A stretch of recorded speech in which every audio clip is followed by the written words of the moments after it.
5 megawatts of power from solar as water levels in the dam dries up, leading to cut in power generation. For us, when you get into the dry season, we now will rely a lot more on the solar, and in the rainy season, we rely also on the hydro, so that at the end of the year, we are able to supply the contracted amount of energy. But as government clarifies the intermittent power situation in the country, General Secretary of the NDC says the situation is doomsday and nothing less. They are not sincere with us. Doomsday had come, and this one has come because of the negligence of this government. Also in business, Ghana Revenue Authority goes after oil marketing firm said to be evading tax payment to the state. And in sports, Ghana Football Association President Keto Kroku denies claims most of the players called up to the junior national teams are associated with his former club, Dreams FC. Later, NDC General Secretary criticized resignation of the party's MP, Samuel Kudeto Ablaka, from Parliament's Appointments Committee, insisting the North Tongue MP should have apologized. It should have reflected in your position against the consensus positions at the committee level. If you participate in all that and you have to resign, you resign and offer some apology. we have that and more in tonight's edition of Newsnight. You want to join us with your thoughts and comments? It's via WhatsApp 055-1111-997. We're also live on Facebook. You can leave your comments there as well. I am Emefa Apawu. And I'm Mensah.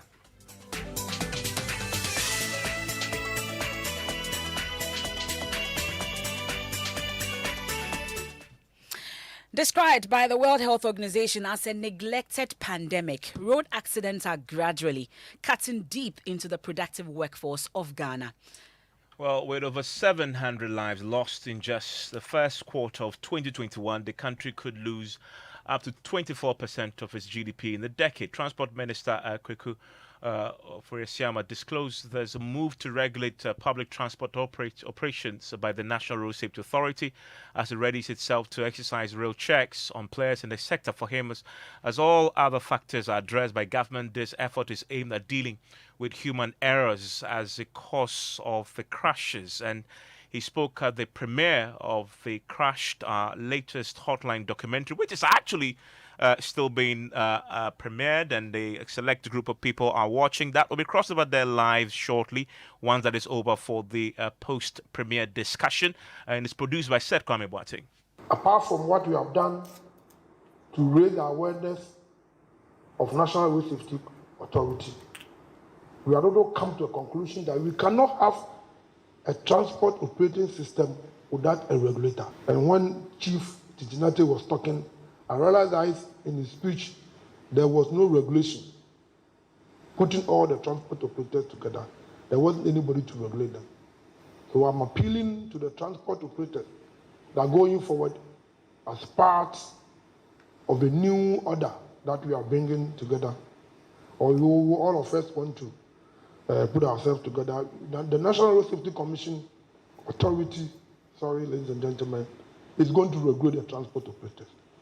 And they're not going to be the way that they are going to stampede you, or they are not going to allow you to do your work. But I think it is important that this important work that all of us are doing, you must come under one umbrella, so that you must know what it is that we need to do.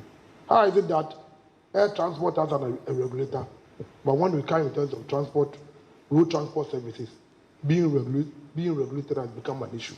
And I think that at this point in time, we should all try and support the National Road Safety Authority as they are about to embark in the process of regulating the transport unions. Ladies and gentlemen, like I said, a lot has been said. I do not intend to speak or give long speeches, but I want to appeal to all of us in this room, especially the media. And I think that I'm choosing my words well, so that tomorrow I will not be misconstrued. They say that the minister said this, and said that, please, I'm appealing to you. Whether we like it or not, we have one institution which is supposed to enforce regulation. That's the Transport Minister at the premiering of Crashed, our latest hotline documentary. But speaking at the event also, the woman in charge of the National Road Safety Authority, May Obriebwa, urged those in authority to allow the MTTD to enforce road regulations. And reduce road traffic deaths by half. This has since given way to the United Nations New Decade of Action for Road Safety, which is now from 2021 to 2030, which commits all of us to prevent at least 50% of road traffic deaths and injuries by the year 2030. But we, as a nation, are we really up to the task, given the chronic indiscipline on our roads and the occasional laxity we face from policymakers and implementers? Are we truly up to the task? For us at the National Road Safety Authority, a safe road transport regime remains non-negotiable. That is why in October last year, our Minister for Transport launched the Arrive Alive campaign with the simple objective of influencing a positive change in road user behavior and removing laxity on the part of policymakers and implementers. If ever we are to make a headway in our quest for safer roads, then we must step up our law enforcement game. The people who matter, and indeed those at the helm of affairs, should cease interfering and allow the MTTD to enforce the road traffic regulations. All stakeholders should support the NRSA to regulate the road transport sector for our own good. And so we must chart a path that places value on our lives as road users above all consideration. More importantly, we must dedicate ourselves to investing more in road safety.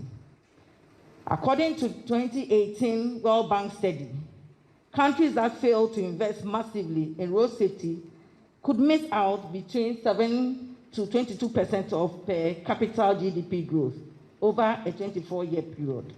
On the other hand, a 10% reduction in road traffic deaths raises per capita real GDP by 3.6%. The choice is all ours. That's a May Obriebwa. Now, Evans, that premiering is still underway. Stakeholders are currently watching that full documentary at the Shippers Authority. But it will be aired tonight at 8 p.m. on the Joy News channel, as well as all our social media platforms. But here's a bit of what to expect. Not all people who died from road traffic accident got their families to even hear about the unfortunate incident or death in various mortuaries across the country. There are such bodies there waiting for families to reclaim them. The Kwamfonochi Teaching Hospital mortuary is one of them. This part of the hospital is undoubtedly the quietest. Those autopsies have been done on them already, have been tagged and lie on an aluminium trolley placed inside the refrigerated body store. McCarthy, go! McCarthy, I need a shot. In another room behind me are other lifeless bodies on embalming tables. Some have been opened up already for autopsy. There are others, however, waiting to be investigated. An accident body is one of them. This middle-aged, lifeless man got severely injured in the accident that brought him here. His broken bones are all taken out. Dr. Ernest J., head of the hospital's pathology directorate, sees such bodies on a weekly basis. Every year we bury not less than 4 or 5 individuals who have not been identified, and these are usually road traffic crashes related. When we have kept the body for sometimes as long as 1 year and there's no one showing up, the necessary protocols are observed and then these bodies are buried. So that's just a bit of what is to come tonight. The latest Hotline documentary, Crashed, put together by Seth Kwame Boateng. Well, we'll take you live to the venue now, the Shippers Authority, where that documentary is currently being premiered. And Manuel Krunting is our man on the ground. Manuel, tell us what we've missed so far. Yeah, so Emefa, the documentary just finished screening, and as a lot of people who are here were watching, you could see that they were visibly spooked and shocked. And intermittently, you see and hear expressions of this, visible shock in sighs and occasional screams and so on. Some of the graphic pictures that we've been seeing are indicative of what a lot of the experts have been speaking in the documentary as being, sometimes sheer negligence and so on and so forth. We've heard the Transport Minister, the Honorable Kweku, Oforiesiama speak, and he says that the documentary essentially is supposed to, signal the road to a recovery, and in fact, what he refers to as fixing the institutional and individual failures in our road transport sector. Well, Seth Kwame Boateng, who produced this particular documentary we're talking about, just joining me for a quick interaction. Seth, congratulations again. Well, we've seen it, quite shocking and so on. Just tell us how you put this whole thing together. It's not been easy, but hard work pays and teamwork also make everything possible. So we did this together. It's not about me, but we really had to go into it and let Ghanaians appreciate what is happening in this country. So we went to areas ordinarily others will not go, to the mortuary. It wasn't easy, but we had to go there to paint the picture for people to really see what's going on.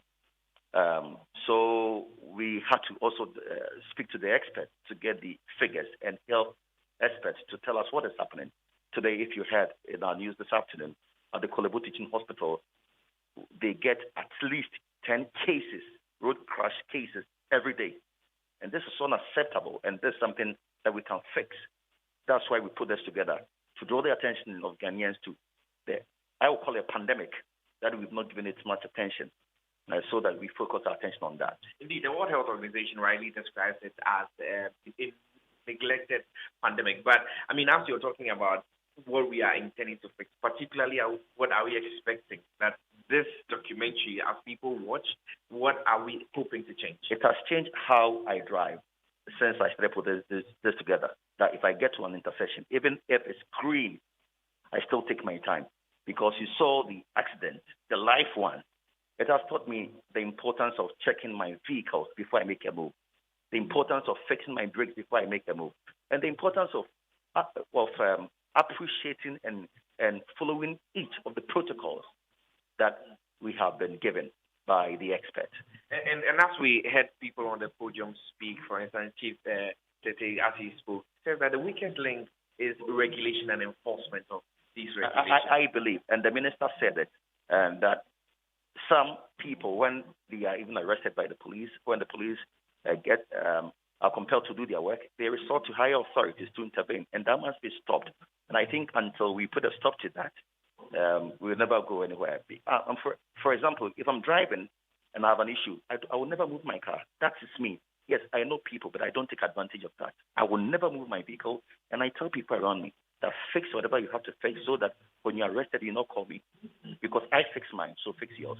So fix yours. And that's what we are getting from the documentary, a sort of a paradigm shift away from the regular business as usual. And the asset is saying this is intended to shape people's attitudes and change their approach towards usage of our roads. And so, Emefa, if you can hear me, essentially this being the picture that we have seen here at the Ghana Shippers Authority Auditorium this evening.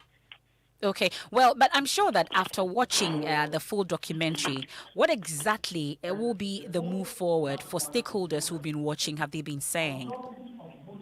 Emefa, I can barely hear you. If you could just take that again. Okay, so I was asking what exactly stakeholders think should happen going forward after watching the full documentary. Well, we've heard an announcement by the Transport Minister that the National Road Safety Authority is readying itself to regulate transport operators. And so, in the past, we've not really had stringent regulation of their operations. And so the Road Safety Authority is, on the back of this documentary, moving in to regulate, properly speaking, the operations of these, transport companies, both private and individual ones. And so that's what we've seen. Currently, there's what we have, a conversation, as it were, an interaction among some of the people who have come to see.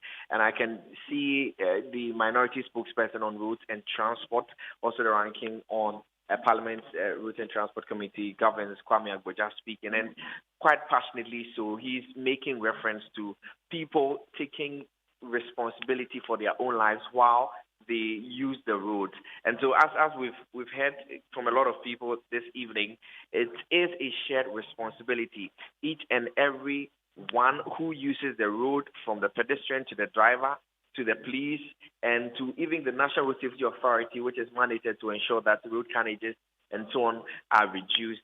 Every single person must bring his or her own, contribution to the table so that this is reduced. Again, and this is not the first time we're hearing this, it's been emphasized quite gravely tonight that dualization of major roads in the country should be high on government agenda, essentially to reduce the head-on collisions that we've seen, and which are contributing to the very worrying data that the crashed documentary this evening has been revealing. Emefa. Manuel, thank you very much. And Emefa, the thing that's struck me about the excerpts I've seen is just the gory images, and certain manages to get live crashes, right? And it's just heart-wrenching to watch it. You haven't seen it? You haven't watched? I haven't been able to. As in, you could see the vehicle and coming together, live action of a crash. There's, of course, I'm sure our audiences who join us on Facebook would have seen the V8 vehicle into which a motorcycle ran. Have you seen that? I can't watch it. It's just heart-wrenching. The motorcycle was at an intersection, didn't just bother, and runs into this black V8, and the gush, and the guy was wearing an helmet, but you could see the blood just spill on the floor and snaking his way under the vehicle as the lifeless body of this guy lies right. It's just shocking. You should watch it. It's going to be on TV at 8. I must say, since I watched that, it changed the way I drive. Yeah. Seriously. You're safer on the road now, right? No, I'm not like I'm safer.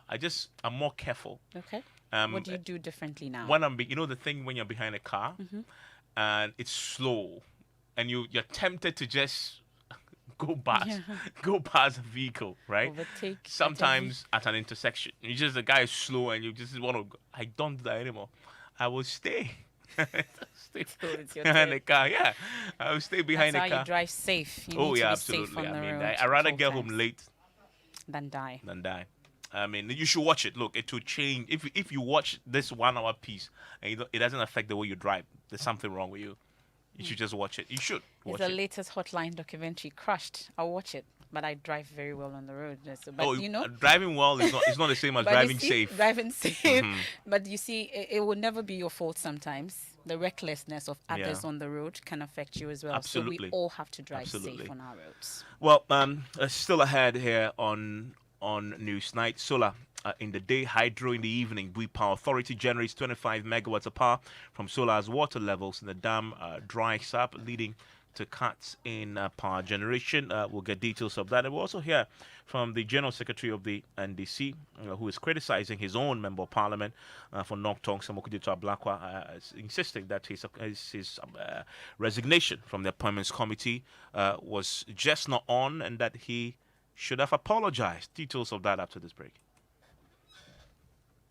I forgot my boss saying clients come, but I don't get credit on my phone. I go for use your phone. I'm laughing like killer.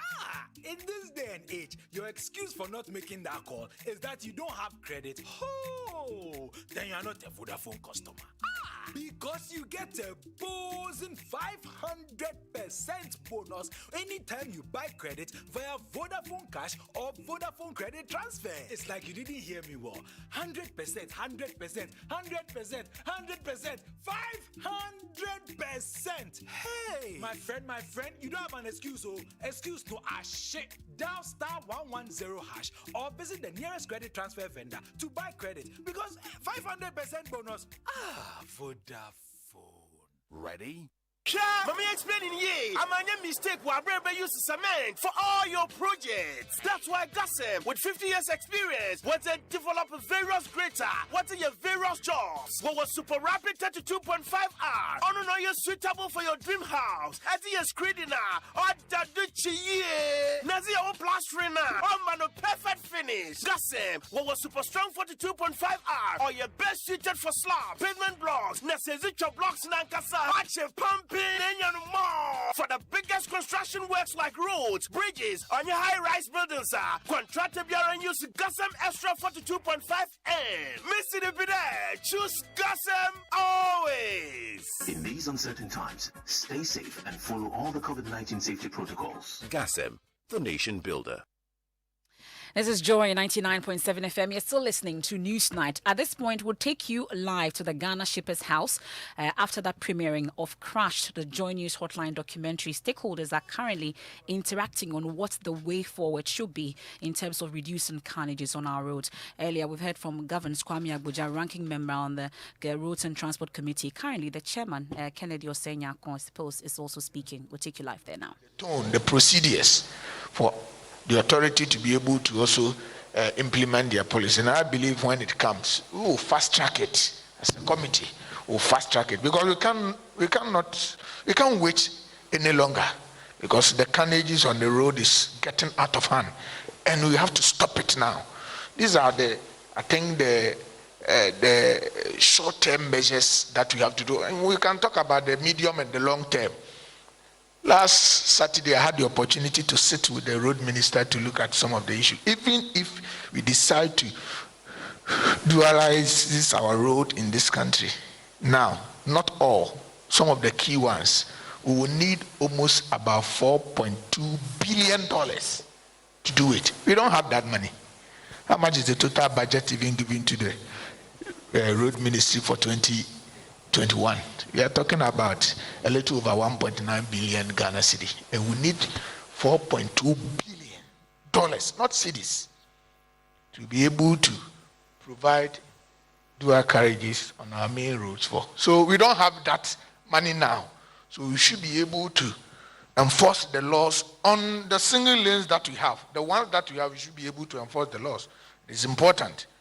You can, if somebody flout the law, please, we have to deal with that person. Even if me, the member of parliament who enacted the law, I'm not above the law. If I flout the law, I just pass through red light and you get me. You have to deal with me. You have to deal with it. If you allow me to go, that is your own problem. But if you deal with me, it will serve as a deterrent for others. I'm sure most of you are surprised that I'm saying that you have to deal with me. Because if they deal with me, it means it will be easier for them to deal with any other person. And we need to start from, some of us, the sanction should start, irrespective of your position in the society. You can't go and beat traffic and go and kill somebody. Okay? Go and kill somebody just like that because of your own negligence. So I think this evening, the documentary have opened our eyes to see so many things that are happening. Some of the things, the first time I'm seeing it. When you are in your house, you won't see these things because it didn't happen in your presence. But today you had the opportunity to look at most of the things that are happening across the country.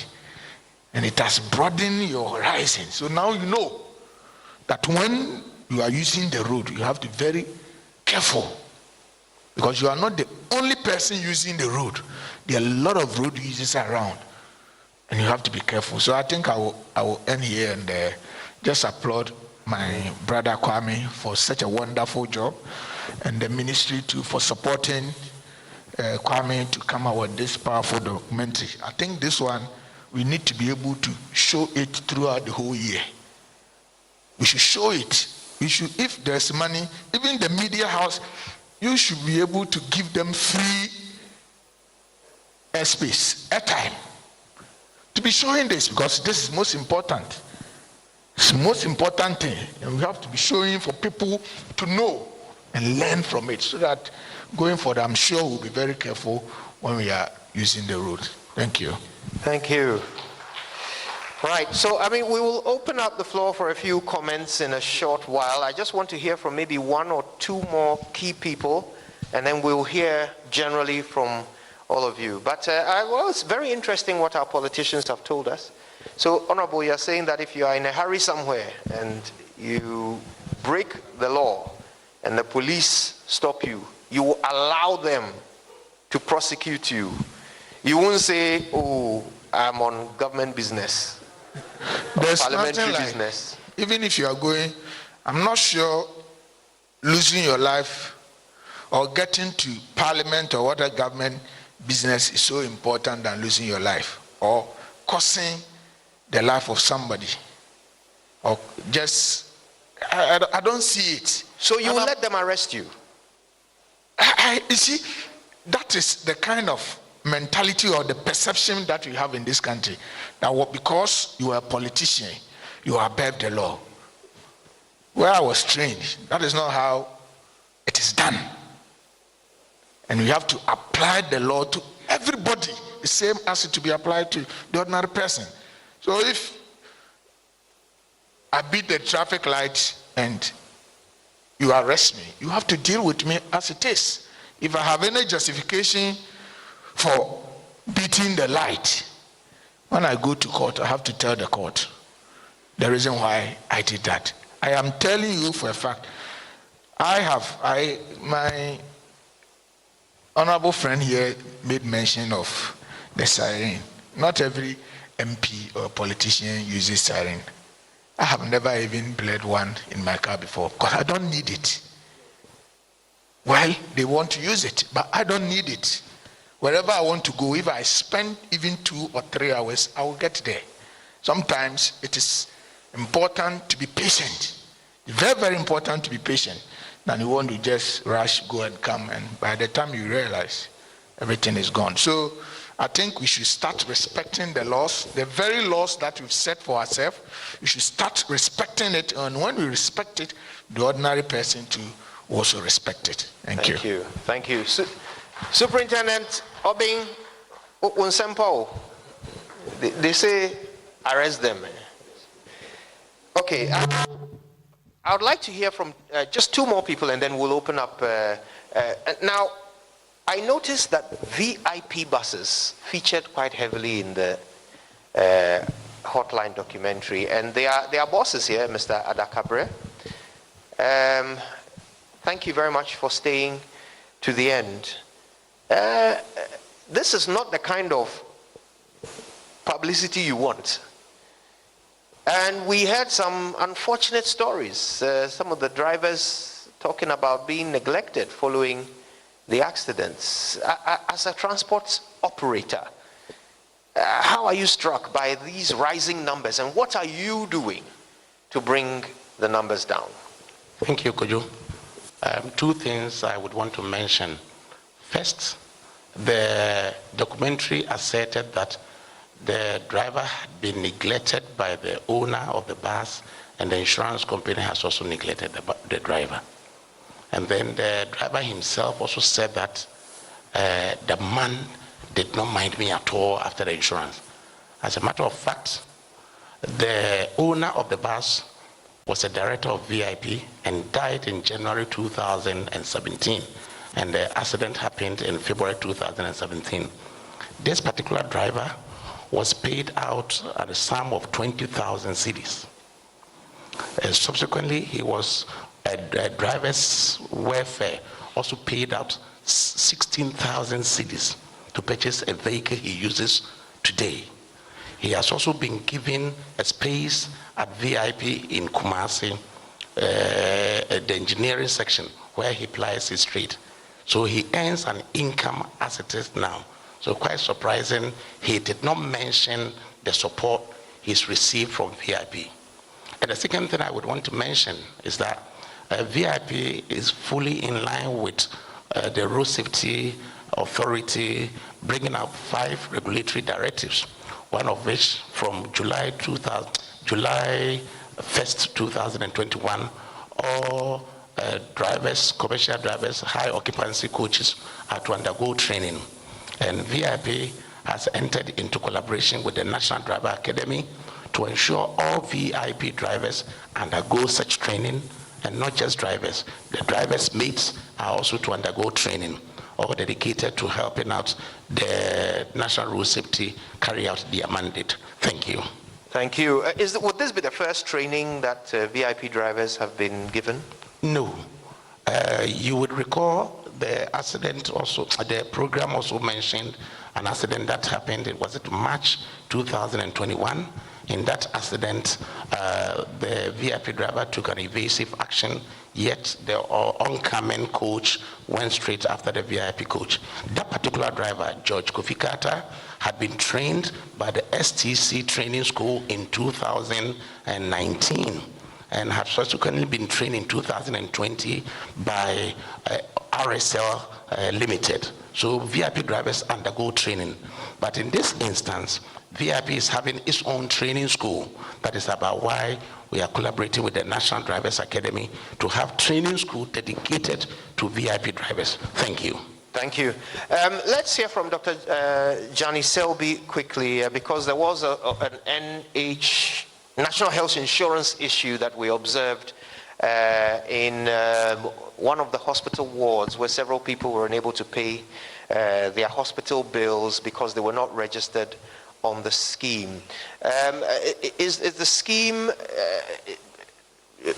are there any plans to extend your coverage in a way that will hopefully cover more people? Are there opportunities for those who don't have insurance to get registered? What is the scheme hoping to do to help reduce the incidence of such unfortunate situations?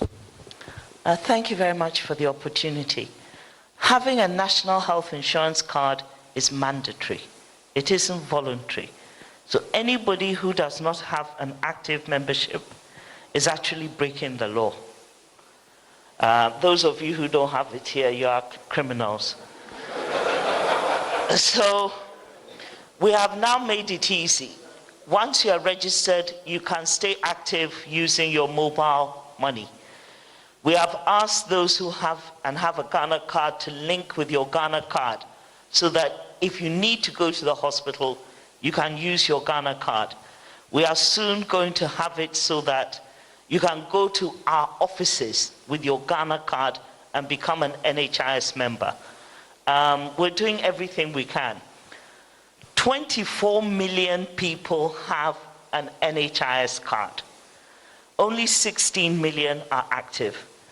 The other, 7, 8 million have cards they have not kept active. We would encourage all of you to get on board. Fractures and things are covered under NHIS, so there's no reason not to have it. And even neurosurgery, it's only covered if it is caused by a road traffic accident. So we've done our best to cover it as much as possible. Thank you. Thank you. All right, well, let's have some of your general thoughts. Victor will come round when you put your hand up. I see a gentleman with a white shirt in the back.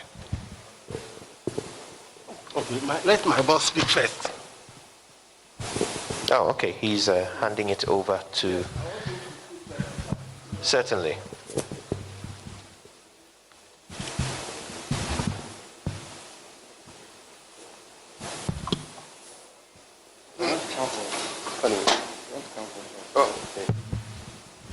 Thank you, MC. It has been a wonderful evening as we watch this documentary.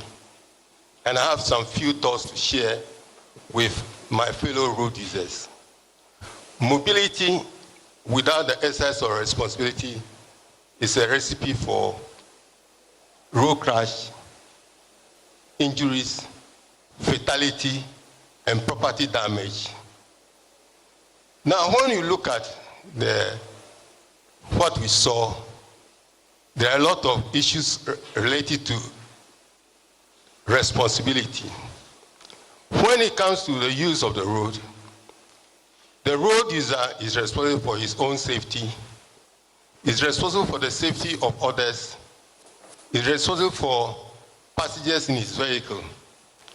When we look at the accident that happened, claiming about 19 lives on the Accra-Kumasi Road in a head-on collision, how do you overtake 4 trucks at a time and you think that you arrive alive? You cannot arrive alive because the vehicle that is coming from the opposite direction the distance that you notice the vehicle at first reduces. And when two vehicles collide, what happens that the natural law of inertia acts on them, whereby when you are driving, your body is also in motion. And once your body is in motion, when the vehicle is driving at 100 kilometers per hour, and the other vehicle is also driving 100 kilometers per hour, the impact, the resultant impact is a combination of 200 kilometers per hour. That is why people fly through the windshield and they become flying missiles, but they're not going to enemy territory, but they go to the grave. Now, road safety is a shared and collective responsibility. Why do I say so? Let us look at Regulation 83 of the Road Traffic Regulations.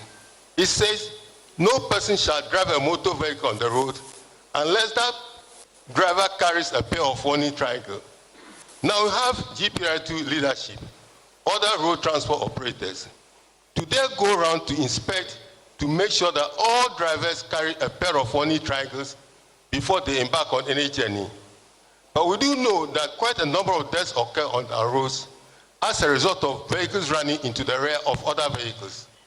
In our homes, when we use compound, let's say, we use facilities that are used by everybody, we don't leave buckets in the bathhouse, because when you do it, the other person will come and insult you.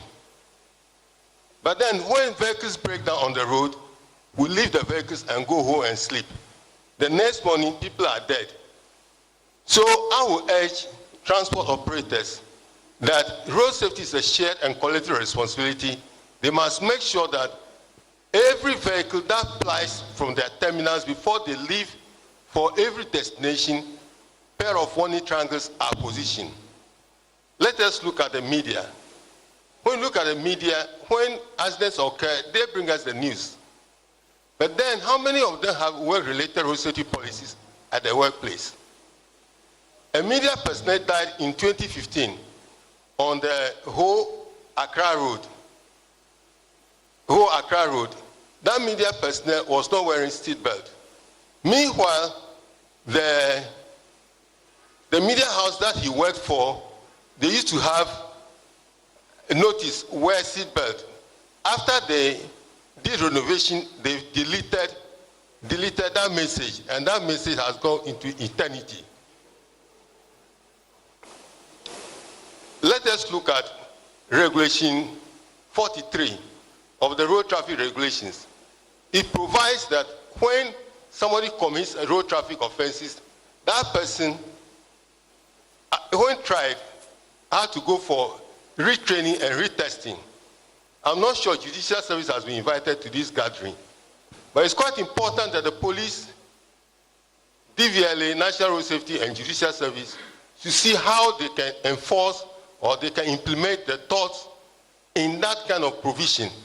Because that provision enables people who commit certain traffic offenses to go for retesting, first for retraining and retesting. That's another way that can reduce road crashes.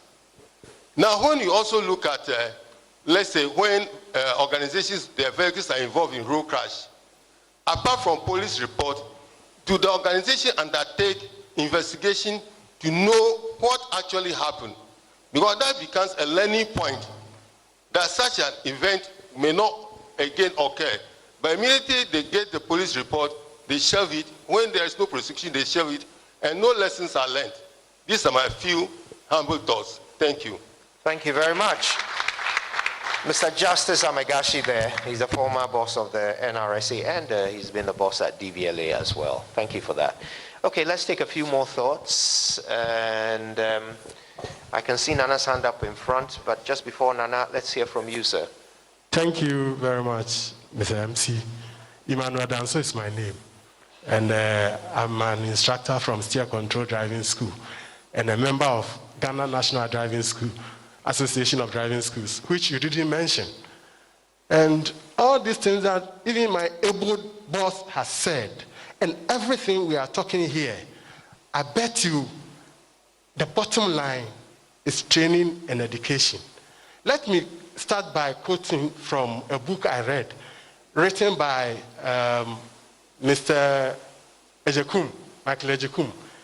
The title is The 7 Principles of Success. And he gave a quote. He said, theory without practicals is empty, and practicals without theory is blind. And we can relate this quote to driving on our roads. Because how do people learn how to drive? As I stand here, I started driving in 1987. And when I started driving, I had just finished 10-car school. And I assumed that I know how to drive. And so I started driving. I drove 2 years. I drove 2 years without driver's license.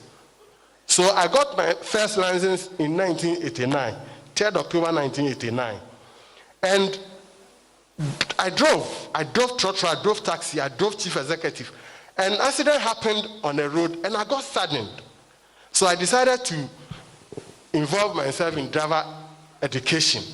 So I went to instructor's course. And after the course, I saw that there were a lot of things I didn't know. After being an instructor for 15 years, now I came here with a motorbike. I have driven motor for about 10 years, but I got my license for motor riding 4 years ago. When I started riding the motor, I have not gone for any training. There's no avenue for motor training. And as a person, I decided to ride motor because I get angry when I'm driving. So it irritates me actually when I'm driving in traffic.